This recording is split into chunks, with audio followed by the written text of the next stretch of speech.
You're gonna be millions of views tomorrow morning. Just wait for that. I don't give a fuck. Yeah, you don't give a fuck, because you don't look like you care about much. You shouldn't be driving. You look a little drunk. You look drunk, Nick. Somebody over here? Put the mace down, see what happens. Or what? Put the mace down, see what happens. You wanna get blown apart? Put the mace down. Come on over here. Come on, Nick. Look at him, he's shimping out. You might wanna get your boy.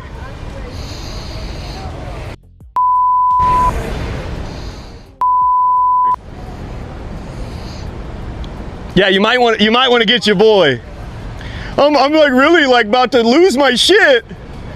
Fragile like women. Green one just like it right here. Yeah, they normally park right here, man. This same one? Hey, sir, you're under arrest. What did I do? Okay. If you've been anywhere near Twitter, TikTok, YouTube, or Kick over the last year, you've probably seen this guy. He goes by the name ChudtheBuilder, and depending on who you ask, he's either one of the most controversial streamers on the internet or one of the biggest clout chasers we've seen in a long time. But either way, the reason we're talking about him today isn't because of a viral clip. It's because of years of controversy and it finally caught up to him. His real name is Dalton Etherly. Most people know him as ChudtheBuilder, a kick streamer whose entire brand was built around confrontation. And not just normal trolling, race baiting, public confrontations, walking into situations just looking for reactions, saying things he knew that would make people angry, doing things he knew would go viral, and unfortunately, it all worked. Because every clip got reposted, arguments became content, and every conversation became another reason for people to just keep watching. Now, if you're new or returning, welcome to the channel, and let's get right back into it. And let's be honest for a second. People always ask, why would somebody keep doing it? But the answer is simple, because he got paid.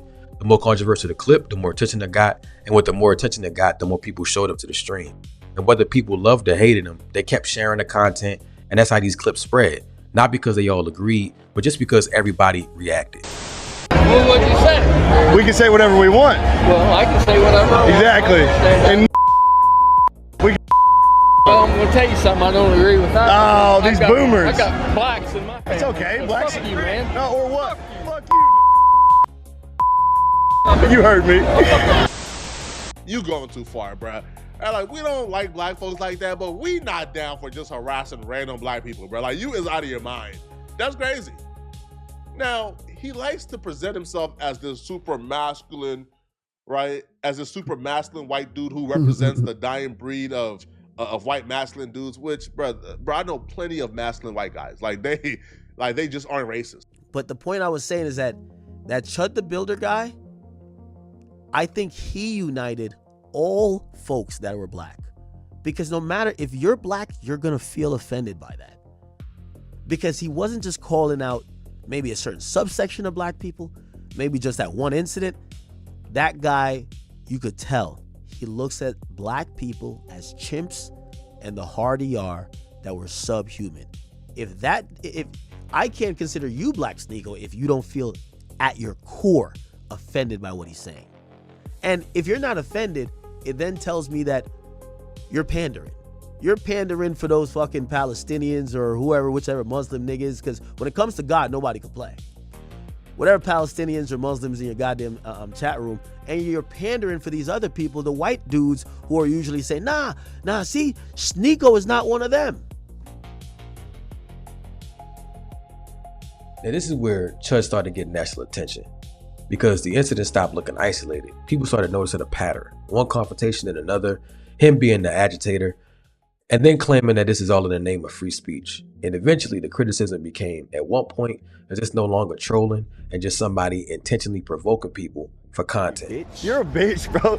Literally, all you do is talk about your dick. Ah, I'm so Come back over here. okay. Let's not Come back over here. Let's not fight. I am. Touch me again. Touch me again. I don't want to get pepper sprayed. I really don't. Go pick up my. You heard me, nigga. Fuck your shit. Touch me again. Touch me again. That's what I thought. Thank you. Hey, don't hit me with that shit. I ain't gonna pray you. But Chud wasn't operating alone. There were people defending him, people platforming him, people helping him spread the content. And every time controversy hit, the audience just got bigger. Then came the moment that pushed the story to a completely different category. The courthouse incident. And suddenly, people weren't talking about a viral streamer anymore. They were talking about criminal charges. Tracking crime, a controversial social media personality remains behind bars for now. The judge in Chud the Builder's case is keeping his $1 million bond in place. Chud, whose real name is Dalton Etherly, is charged with attempted murder, aggravated assault, reckless endangerment, and employing a firearm during a dangerous felony. He was arrested last week for a shooting outside the Montgomery County Courthouse, while the victim is recovering. Today, a judge locked in a more than $1 billion bond he'd previously set. But before court wrapped up, the judge said someone online offered to pay his bond. Those details are still being worked out this afternoon. And at one point during today's hearing, a man was asked to leave for reacting to video playing in the courtroom. While he was being escorted out, he made a comment about a, quote, two-tiered justice system. That's when the judge ordered him to be taken into custody. I walked up to him because they were pointing at me. They were laughing, they were pointing at me, and I said, "What's up, guys? How y'all doing?" I said, "Y'all like the new suit?" He said, "Walk away from me." I walked away from him. He came back up to me. He literally said, "I have PTSD. I feel like I'm in." He said, "You start saying all that chimp out shit to me, I'm gonna hit you." He hit me, started wailing on me, even after I had to defend myself by shooting him. He's still wailing on me. Where's your weapon at? They have everything. What weapon is that right there? I believe that's. Is that yours? Yeah. Yeah. He's talking to him right now. Oh no, you guys are good to do your thing. Okay. He has a graze. I call it a graze to the left arm. He has slight abrasion right here on his head. Okay. Maybe some scrapes. Lightheaded. Chud the Builder was just charged with attempted murder, right? If this goes through, if he ends up going to prison and doing jail time, free speech has now been challenged in a way where it's not going to be able to come back from. We no longer have free speech in the way that we are supposed to. We don't have the amendment rights that we are promised. If you cannot say words within a vacuum. Provoking people and going up to people, absolutely wrong. And I think there's some laws about incitement of violence here, but saying a word alone like this, people are going to get extremely upset and are going to challenge it more. And now you've inspired more people to think that violence is necessary to respond to speech. Have you noticed people compare the situation to Charlie Kirk? People are saying Charlie Kirk is just like Chud the Builder. Charlie Kirk went around the country antagonizing people and he got what he deserved. You know what Charlie Kirk said? Charlie Kirk was talking about gang violence. He was talking about problems within America. I disagreed with so much of what he said. I used to clown him all the time. I used to disagree with him all the time. And after a while of controversy, the story reached its breaking point. Arrests, public backlash, platform consequences, and a future that still seems uncertain. Now here's where things got interesting. Because for the longest time, it felt like nothing could stop this dude. Every controversy made him bigger, every argument made him more visible. Every time someone called him out, another clip would just go viral. And if you've been watching internet culture for long enough, you've seen this movie all before. People start believing that views are the same thing as consequences, start believing that virality is protection. Like if enough people are watching, then nothing can happen. But real life doesn't work like social media. Social media rewards attention, and real life doesn't care about that. And eventually, those two worlds collided. Yo, you got me. Hey, why can't you see your fucking son? You got me. Why can't you see your son? Ah, he tried it. He tried it. Hey, why can't you see your son? Why can't you see your son? I just saw him yesterday. I just saw him yesterday. What are you talking about? I was just with him yesterday.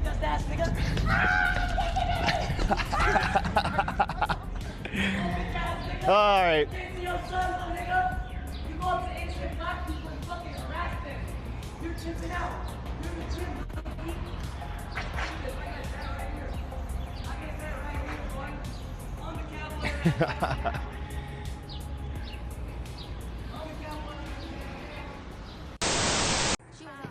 What's up, y'all? Lily Venus here, pretty bitch with a big dick. It's literally in my bio. I'm only bringing this up because Chud the Builder's cameraman put our conversation on Broadway on YouTube. Now millions of people know what I look like fresh off work. Fucking great.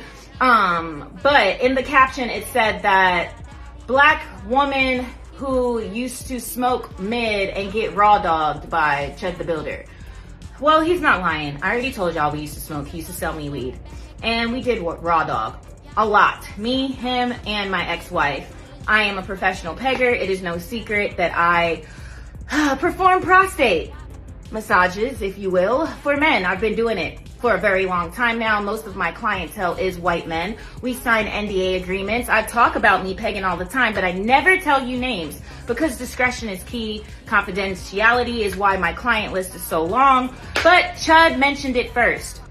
I think that he said it the way he said it because the white supremacists were probably like, ew, you used to hang out with a black girl, shame on you. So he had to make it sound good. But see, here's the thing. I'm an egregore too. Lily Venus, hi. Hail the great mother. So I am all about enlightenment, controversy, occultism, witchcraft, and of course, love. So me talking about this is what my brand is about. Let's expose it, bro. So yes, pretty bitch with a big dick. I have not fucked Dalton since like 2015. He was a little chubbier then. His cheeks used to clap in such like the cutest way. Now Chud, he doesn't even have a little chubby butt no more, so I probably wouldn't fuck him again. But I'm wondering, did you bring that up because you want to spin the block? Now, when I first fucked him, he was a virgin, and I'm having a hunch that he probably hasn't been fucked since me and my ex-wife. We can start small, buddy. I got you. But you don't have to fucking cap. Like, if you're gonna say that we fucked, say the whole truth, okay? Now, with that being said, why do I peg? Because it's a hustle and it helps. Look at how this ended. It's wild. You go from trolling for views to doing anything for a reaction. Standing in a tutu, claims of getting pegged on camera, and being racist just to keep his chat moving.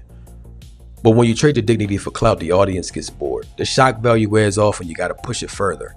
That's how the internet drama turns into a real life shooting. Because you can't delete a bullet. This isn't a stream, it's the real world. And when you look at the paperwork, Tennessee hit Dalton etherly heavily. First degree attempted murder, firearms possession during a felony, aggravated assault, reckless endangerment. Attempted murder alone is 15 to 25 years. The gun charge adds a mandatory 6 years back to back. He's 28 years old. He's looking at his 30s, 40s, and 50s in a state prison. No chat, no donations, no cameras. Just state time and a concrete cell. He did anything for attention. Now reality just hit him with a final ban. And that's exactly how ChudtheBuilder finally got shut down. Not by community guidelines strike, not by platform ban, by the legal system. Now he's heading to state prison, and the real question is he going to keep that same online energy with the dudes and general population? I doubt it. There's a lot more to this story, so you know we're going to need a part 2. But what do y'all think? Was this crash out inevitable? Drop your thoughts in the comments below. If you appreciate the raw breakdown, do me a favor, hit that like, comment, subscribe, and I'll catch y'all on the next one.